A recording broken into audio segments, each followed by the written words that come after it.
Jannar trying to say that we should run into their stash houses where they keep all of their cash at. But everybody know that the 9-7s got hella security at all of them. Now, my plan is to hit these motherfuckers.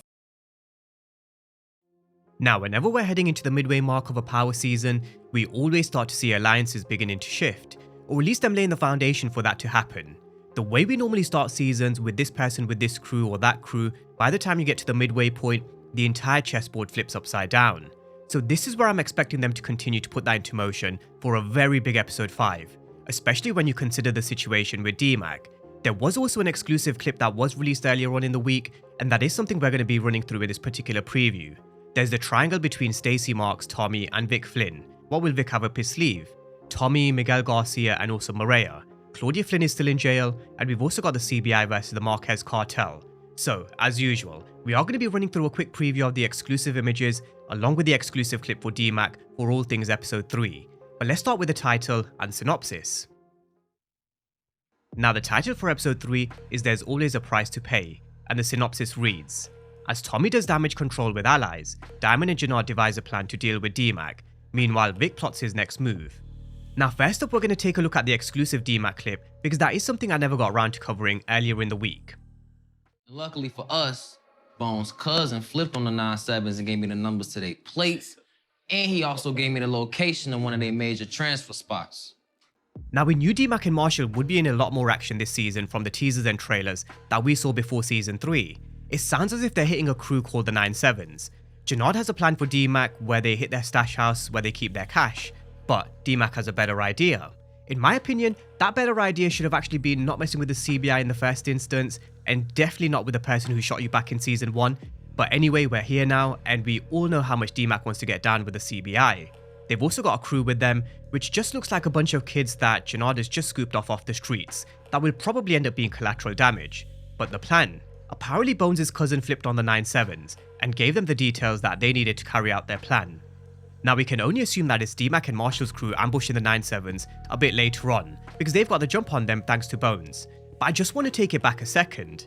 Earlier in the week when we actually broke down the trailer, I mentioned a couple of scenarios because the clues were there from the synopsis. Jannar and Diamond devise a plan to deal with DMAC. Now, the first scenario I spoke about was Jannar giving the Chinese the jump on DMAC and using them to get rid of their DMAC problem. Or send DMAC on a mission, send him to basically a battle zone where somebody else takes him off the map for them. And that's what it sounds like is happening here. DMAC is being set up by Jannar and Diamond because they want to keep their hands clean. Now, we are going to see them making this move. There are a couple of shots from the trailer for episode 3 and the official teasers and trailers. In the official trailer, we knew this would be an ambush, and hopefully it is DMAC and Marshall's crew that have the jump on the 9-7s, because if they don't, if the information that they've got from Bones' cousin turns out to be false, or if Jannar and Diamond are conspiring with the 9-7s, then it is about to be a bloodbath. We know nothing will actually happen to DMAC. He's still very integral to the storyline going forward, at least for the rest of Season 3, and hopefully for Power Legacy as well. I do think we all want to see that interaction between DMAC and Tariq. I also don't think anything will actually happen to Marshall either, because he's also seen in a few of the teaser scenes from the official trailers and teasers, so those two I do think are safe.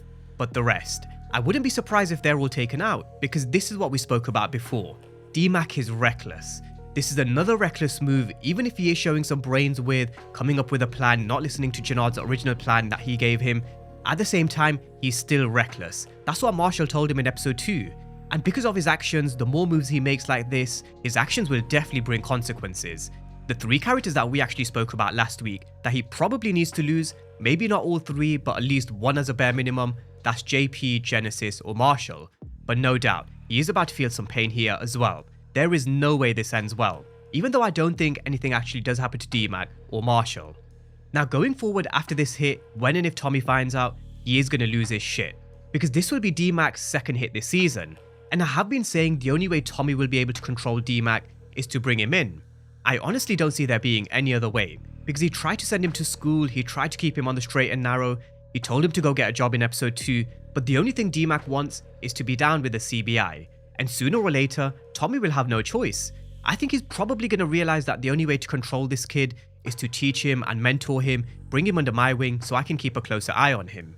I'm looking forward to the moment where Tommy has those conversations with DMAC about Kanan, Ghost, and Breeze, because I do think they'll probably drop a few Easter eggs for what's to come in Power Origins as well. But that's the exclusive on DMAC, expect him, Marshall, and their boys to make a move on a crew called the 9/7s. Now, in terms of the other exclusive images, we've got Tommy who's going to be throwing someone off a balcony.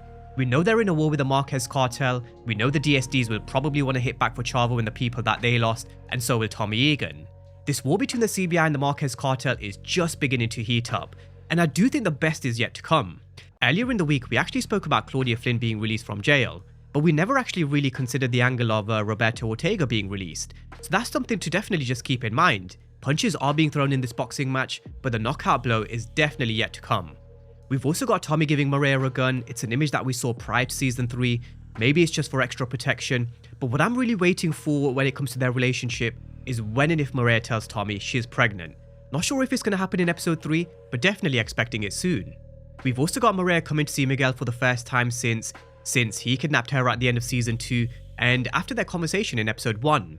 It does look like we'll see a serious conversation between the two, but we know Maria's stance. We know Tommy made a promise, but with Miguel Garcia, let's not forget, he did bring in a big hitter named Mohit towards the end of episode 2, so there is that hitter that we need to keep in mind heading into episode 3 as well. We're also going to be introduced to a new character who I believe could potentially be Miguel's love interest. He did do an interview prior to season 3 where he mentioned a potential love interest, but let's move on to Stacey Marks. Now we've got Stacey Marks giving a speech in front of a packed media room. We know she's ramping up her run for the mayor's office, which I do think will be very short-lived in my personal opinion. The one key detail that she didn't tell Donna from the DNC was that her and Bobby are now going through a divorce. Maybe she thinks that they can reconcile, or maybe she thinks she can hide it until she gets into the mayor's office. I personally don't think so, so that's number 1. Number 2, Vic did tell Tommy that Stacey is running for mayor. Now what Tommy does with that information or what Vic can do next, we're not too sure. It has been teased in the synopsis that Vic is plotting his next move. And we know the most vulnerable at this moment in time between Tommy and Stacey Marks is definitely Stacey Marks. So definitely expecting to see Vic putting a plan into motion, which I do think we got a hint towards at the end of episode 2. He made a move on Ray as Jason Booker, and that's his way in. So let's see what Vic's got up his sleeve. Now we've also got Claudia Flynn in jail. She's going to show why she's the White Devil and why you should never underestimate Claudia Flynn. It's something we went through earlier in the week. But just before season 3 as well, I did mention Vic was a wildcard. But I do actually think Claudia Flynn is the same, because you can just never count her out. But I'm really looking forward to these jail scenes. It's something we went through earlier in the week. She definitely isn't someone who will back down, and she's someone who will always manage to find a way to survive just. I do think her time will eventually come in season 3, I do think her lives will run out, but before it does, I do also expect the balance of power to shift in Claudia's favour at some point too.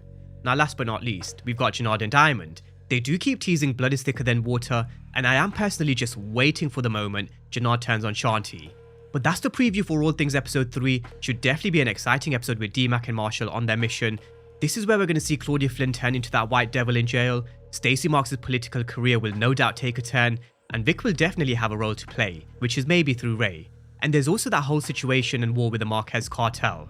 But drop all your thoughts and predictions down below in the comment section, and as always, I'll catch you guys in my breakdown for episode 3.